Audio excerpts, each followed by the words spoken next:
Today we are going to repair the tie rod, can you show me where that is, and the spindle, the front right spindle on a Black Widow go-kart.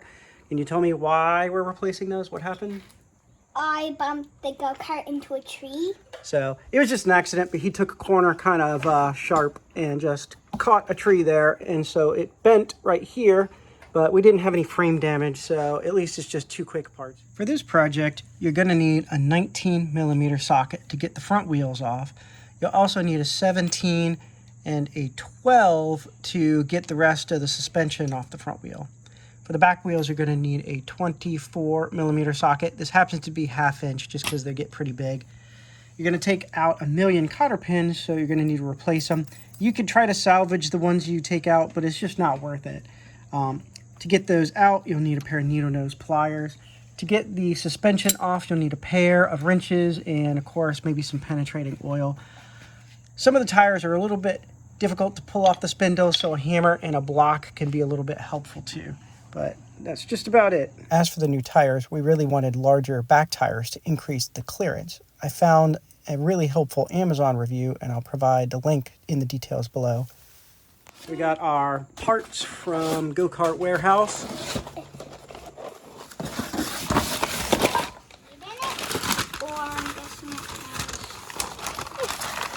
Wait, we're replacing this too?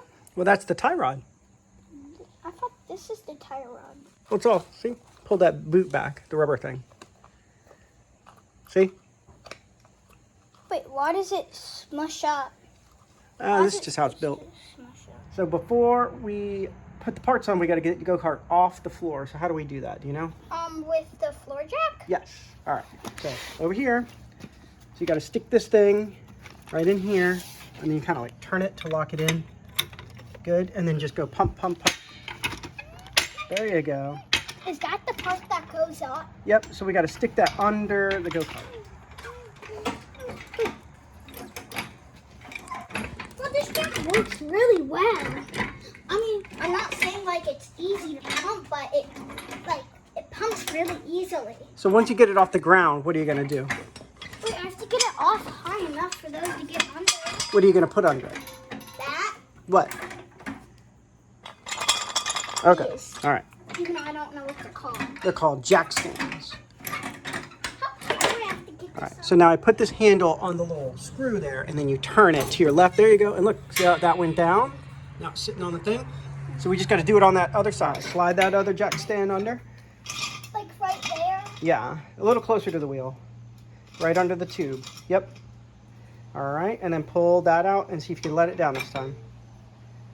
You got it. You just line up that little pin and then turn it to the left. Watch your fingers. Don't put your fingers on there. Now that we're on the jacks, we got to get this wheel off. So the first thing to do is just pull this thing. You want to try it? Oh, there you go. And now this pin is going to come off. And I'll show you how to do that. You might need some pliers.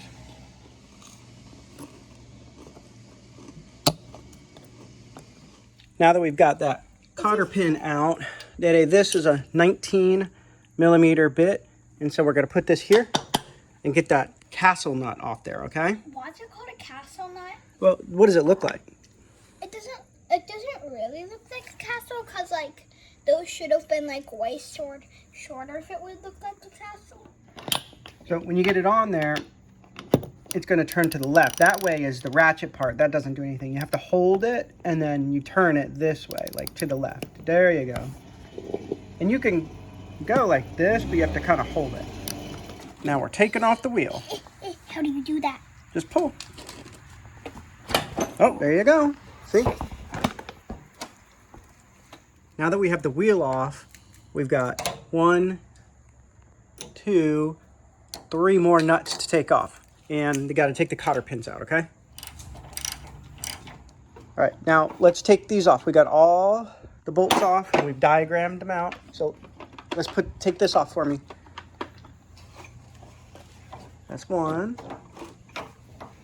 Good. And then the bottom. You might have to do that one. Oh, there you go. Did you get it off? You got to wiggle it. It's screwed. I think it's just jammed because it's bent. Here, let me put this down and help you a little bit. So the little joint here is bent and stuck. So we've got the new one. So I think it'll be easier to take it off from here and just take it off as one piece, okay?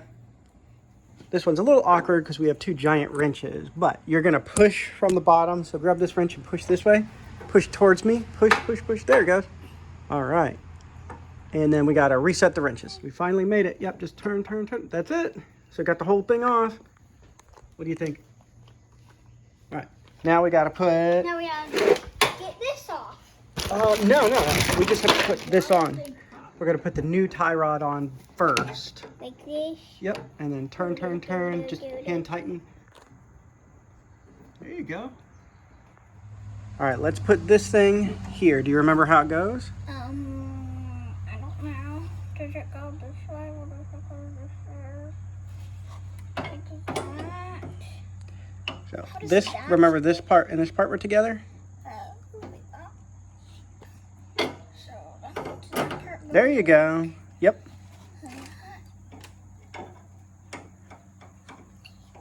There you go.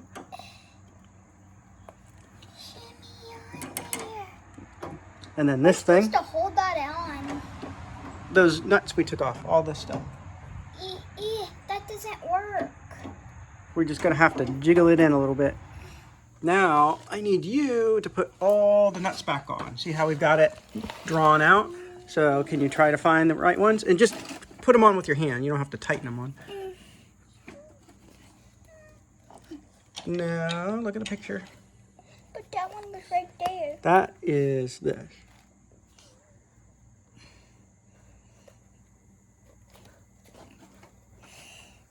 There you go.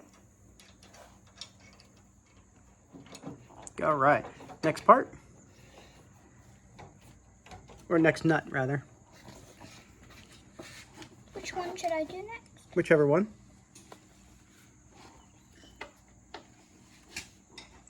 This is the top.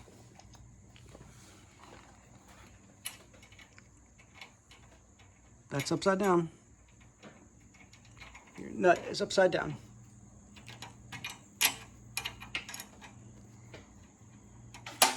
So this is a lock washer, and this goes on there first, and then you got to get the castle nut on there. That's hard. Yeah, I know, it's more tricky. Let's cinch up all these. So put that on there. I just reversed it, so. Now remember, you have to hold it. E.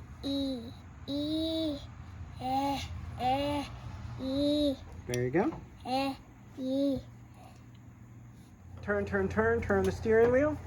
Keep going, back and forth, back and forth. Seems to be working. Since we are not only repairing the strut or whatever it is, we're trying to get all the wheels off to replace the tires. We're working on the back wheel. The problem is this thing is much bigger than 19 millimeters, so I got to figure out the size and then get the appropriate socket for it.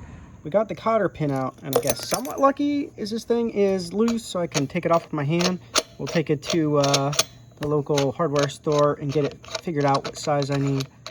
We officially have 1, 2, and 3 wheels off, but number 4 here is being real uncooperative. It will not come off the spindle. I've used penetrating spray. We've hit it with a mallet. We used wood block. I torched it a little bit, not a lot. Nothing is working.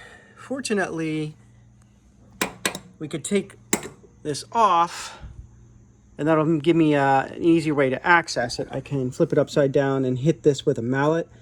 So at least it's possible. But apparently, go-karts are kind of infamous for getting the wheels stuck on the spindle.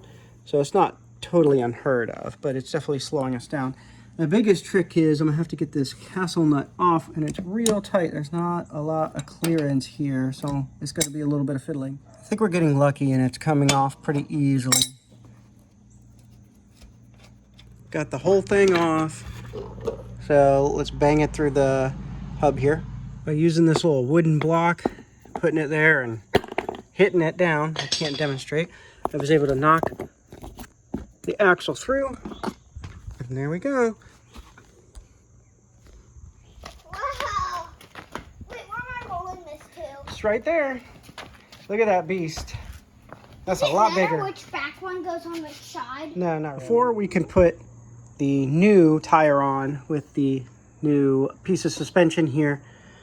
The OEM is no longer available, so this is slightly different, and it comes with this little extra bearing that says inner wheel bearing because it is slightly different size. So I got to take this bearing out and put this one in on the back side of the wheel. Now it's not the most elegant solution, but I found if you just kind of slip the screwdriver down on top of it and just give it a tap, you can knock it out of the back side there. So that's the old one. And here's the new one. And then this one, we just put that little piece of block we have on top of it and tap it down in. And it should go in pretty easily. See, that's all right, Davis, give it a whack. Just don't miss. No. It's more important to hit accurately than hard here. We're slipping the tires onto the spindles here and tighten down the castle nut. And you got to make sure that your hole that your cotter pin is going to go through lines up so that you can go through. I'm using fresh cotter pins because it's a nightmare to put the old bent ones through there. It just makes life a lot easier. All the wheels are on. We got it off the jack stands. We're getting it out to take a final walkthrough.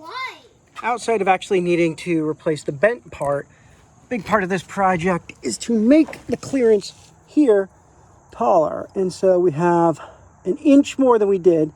And it's actually a bit more than that. I should have taken a tape measure to it when we started, but I didn't. So let's start her up.